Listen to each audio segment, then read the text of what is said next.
tenders for Henry. "I'm not happy," complained Gordon.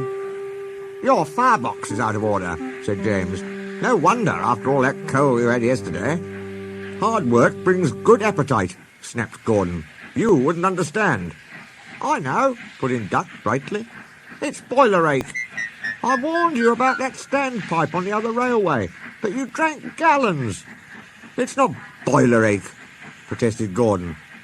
"Of course it is," said Henry. "That water's bad. It furs up your tubes. Your boiler must be full of sludge. Have a good wash out. Then you'll feel a different engine."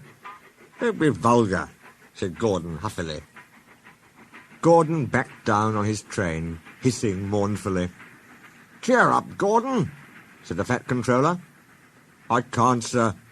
The others say I've got boiler ache, but I haven't, sir.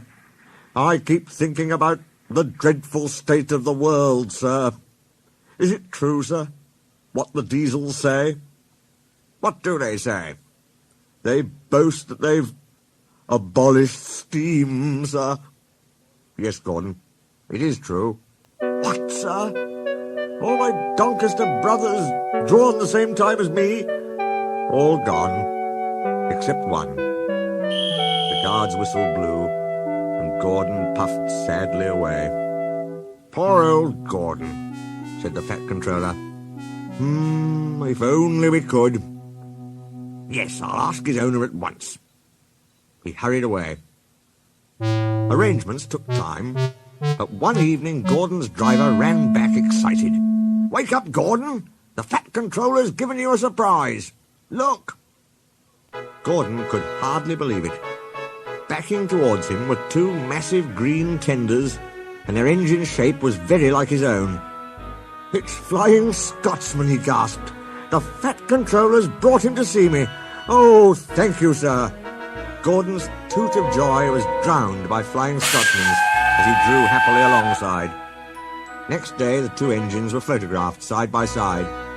"You've changed a lot," smiled Flying Scotsman. "I had a rebuild at Crewe. They didn't do a proper Doncaster job, of course, but it serves.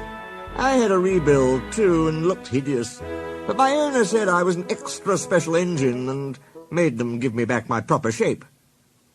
"Is that why you have two tenders, being special?" "No, you'd hardly believe it, Gordon, but over there they've hardly any coal and water."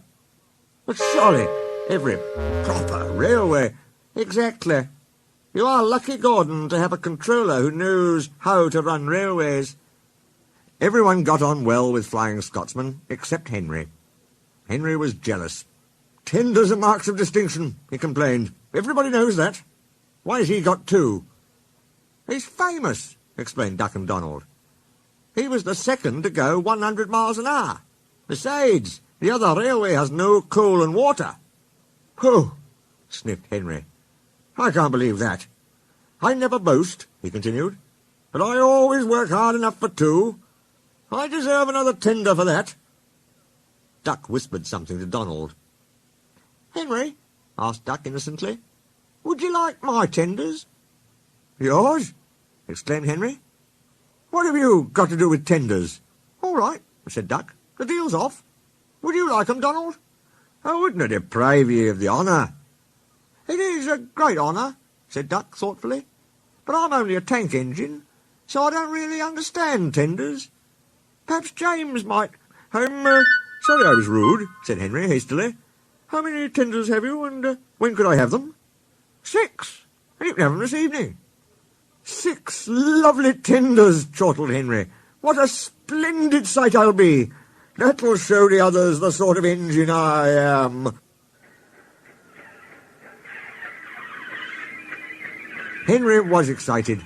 "Do you think it'll be all right?" he asked for the umpteenth time. "Of course," said Duck.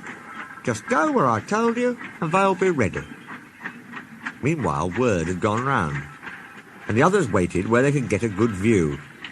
Henry was cheered to the echo when he came, but it wasn't a splendid sight. He had 6 tenders, true, but they were very old and very dirty. All were filled with boiler sludge. "Had a good wash out, Henry?" called a voice. That's right. You feel a different engine now.